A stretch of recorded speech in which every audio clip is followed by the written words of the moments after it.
다석 사상으로 다시 읽는 도덕경 노자와 다석 39번째 시간입니다. 오늘은 36장 장욕흡지, 장욕흡지라는 제목으로 말씀드리겠습니다. 경의하는 얼본 여러분, 도덕경 36장은 이러합니다.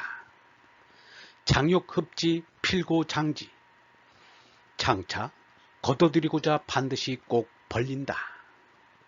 장욕약지 필고강지, 장차 무르게 하고자 반드시 꼭 세게 한다. 장욕폐지 필고흥지, 장차 치워버리고자 반드시 꼭 일으킨다. 장욕탈지 필고여지, 장차 빼앗으려고 반드시 꼭 준다. 시위 미명, 이 일로 보이지 않는 게 나타납니다. 유약승강강, 부드럽고 여린 마음이 굳센 얼라를 가진다. 어불가탈어연, 물고기가 못을 벗어나서는 안 되듯이 국지이기, 나라에 이로운 그릇은 불가이시인 사람들에게 보이지 않는다. 이 장을 미명의 장이라고 하는데 병가나 법가의 냄새가 난다 하여 노자의 글이 아니고 병가나 법가의 글이 섞인 것이라고 말하는 이도 있습니다. 그러나 그렇게 생각할 것은 없습니다. 우리로서는 이 장에서도 노자의 얼정신을 살펴야 합니다. 이 장은 물질 세계를 이루는 상대적 존재의 상대성을 말하고 있습니다. 상대적 존재에게는 항상이라는 것이 없습니다. 시시각각 변화를 거듭합니다. 그 변화를 음양의 역이라 합니다. 들이고 벌리고 무르고 세고 치우고 일으키고 빼앗고 줍니다. 이것은 생멸하고 흥망하는 상대적 법칙을 말한 것입니다. 예수가 말하기를 아버지께서는 내가 목숨을 바치기 때문에 나를 사랑하신다. 그러나 결국 나는 다시 그 목숨을 얻게 될 것이다. 누가 나에게서 목숨을 빼앗아가는 것이 아니라 내가 스스로 바치는 것이다. 나에게는 목숨을 바칠 권리도 있고 다시 얻을 권리도 있다. 이것이 바로 내 아버지에게서 내가 받은 명령이다. 절대인 얼라로 생멸하고 흥망하는 상대법칙을 초월할 수 있다는 말입니다. 맷돌 돌아가는 쪽이 있고 돌아가지 않는 쪽이 있듯이 하느님은 변혁하는 불변에 절대로 존재합니다. 즉 변혁하는 상대적 존재인 사람이 변혁의 상대적 생명인 죄나를 버리고 불변의 절대적 생명인 얼라로 초월할 수 있다는 것입니다. 이것은 하느님께서 사람에게 얼을 주기 때문에 가능합니다. 노자는 생멸하고 흑말하는 상대적 존재의 변화는 항상되고 불변하는 절대의 존재인 얼라를 나타내는 것이라는 뜻으로 시위 미명이라 하였습니다. 유약성강강은 삼독이 죽은 부드럽고 여린 마음이 굳세고 영원한 생명 얼라를 가진다는 뜻입니다. 성은 김과 역으로 이루어진 글자로서 들어 올린다는 뜻입니다. 배를 띄우는 물의 부력을 나타낸 것입니다. 삼독이 없는 유약한 마음이 굳센 영생의 얼라를 떠받든다는 뜻입니다. 높이 행갈에 처지는 이가 이긴 자입니다. 구리뱀이 광야에서 모세의 손에 높이 들렸던 것처럼 사람의 아들도 높이 들려야 한다. 물고기가 물속에 숨어 있듯이 나라에 이로운 도구를 사람들에게 보이지 않게 숨겨놓듯이 얼라는 감춰져 있습니다. 깨닫기 전에는 전혀 알지 못합니다. 그래서 예수가 말하기를 하느님 나라가 오는 것을 눈으로 볼 수는 없다. 또 보아라 여기 있다. 혹은 저기 있다고 말할 수도 없다. 하느님 나라는 바로 너희 가운데 있다 라고 하였습니다. 또 말하기를 정말 잘 들어두어라. 물과 성령으로 새로 나지 않으면 아무도 하느님 나라에 들어갈 수 없다.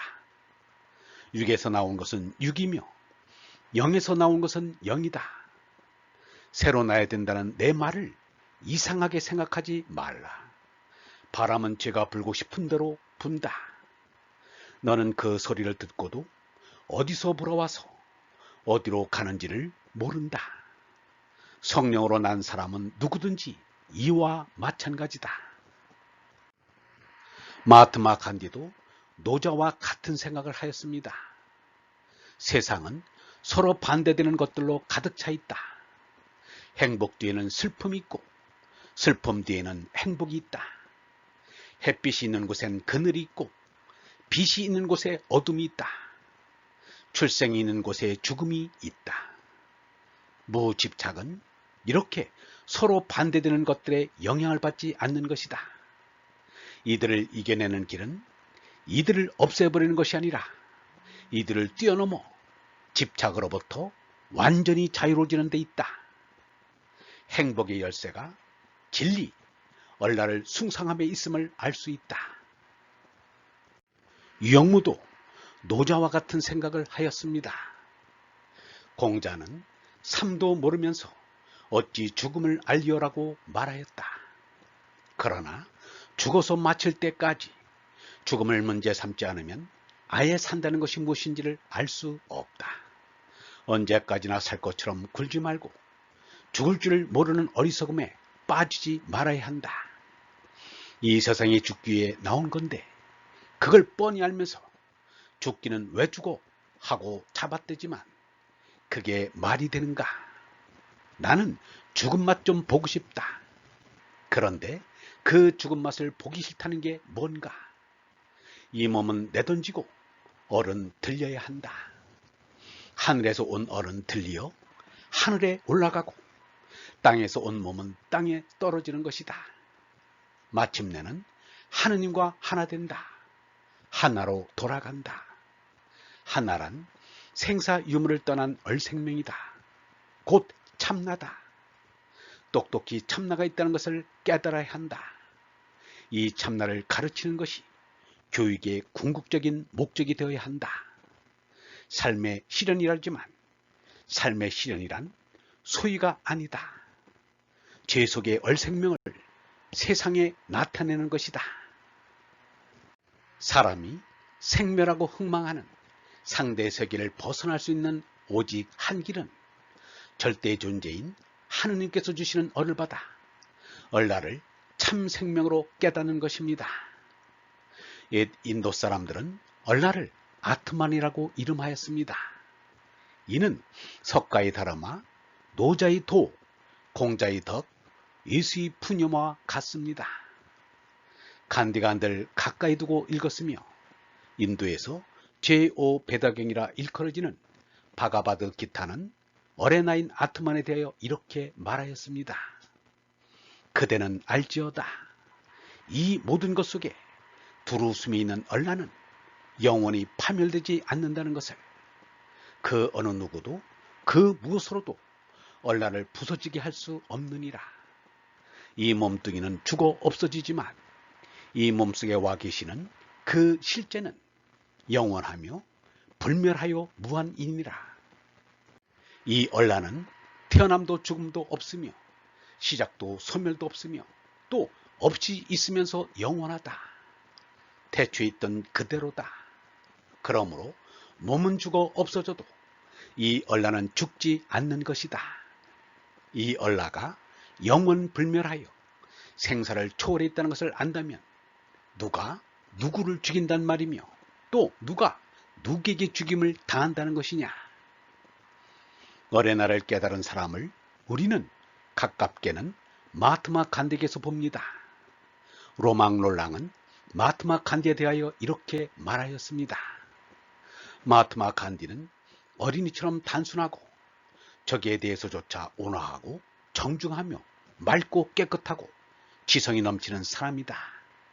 몸가짐이 겸손하고 신중하기 때문에 주저하고 머뭇거리듯이 보일 정도이다. 내가 잘못했어요 하고 말하기를 서슴지 않으며 자기의 잘못을 숨기지 않는다. 또 타협을 허락하지 않고 권모 수술을 일체 모르며 변셀의 능력을 배격한다. 바로 이 사람이 3억 인도 국민을 분발케 하여 대영 제국을 떨게 하였다. 아놀드 토인비는 역사를 연구하면서 모든 역사는 하느님에 대한 인식을 깊게 하기 위해 존재한다는 결론을 얻었습니다. 이는 유영모가 인류는 참을 찾을 때만 존속될 것이다 라고 한 것과 같은 생각입니다. 토인비는 말하였습니다. 여러 문명이 일어났다가 망하고 또 망함으로써 다른 문명이 다시 일어나는 한편에 문명이 목표하는 대사업보다 훨씬 높고 원대한 목적을 품은 대사업이 끊임없이 진전하고 있는지도 모른다. 하느님의 계획에서는 여러 문명이 사라진 데서 오는 고통으로부터 얻는 교훈이야말로 진보의 최고 수단일지도 모른다. 아브라함은 빈사 상태에 있는 한 문명에서 도피한 유민이었다. 그리고 저 예언자들은 붕괴에 임박한 또 다른 문명이 낳은 아들들이었다. 그리스도교는 바야흐로 붕괴되던 그리스 로마 세계의 고민에서 탄생하였다. 현대 세계의 이른바 추방된 사람들의 마음속에 저 예언자들이나 옛날 그리스도의 영적인 광명이 점화될 수 있을까? 이 물음에 대한 해답이야말로 세계를 포함한 우리 서구 문명이 아직 규칙을 짐작할 수 없는 문명보다 더욱 중대한 의미를 지니고 있을 것이다. 얼번 여러분, 하나님을 떠난 역사는 희망이 없는 역사이며 이미 죽은 역사입니다. 세상 사람들은 성령으로 거듭난 사람을 알지 못합니다. 세상의 눈으로 바라보기 때문입니다. 얼라로 거듭난 사람만이 얼라의 사람을 알아봅니다. 얼라의 사람은 얼의 눈을 가지고 있기 때문입니다. 얼라의 사람은 세상이 으뜸이 되고자 하지 않습니다. 부질없는 지심을 알기 때문입니다. 얼라의 사람은 세상에서는 꼭꼭 숨고 하늘에선 더욱 뚜렷해집니다. 우리 마음속에 예수의 영적인 광명이 점화되도록 기도합시다. 영성신학원 다속 아카데미의 하늘소리였습니다.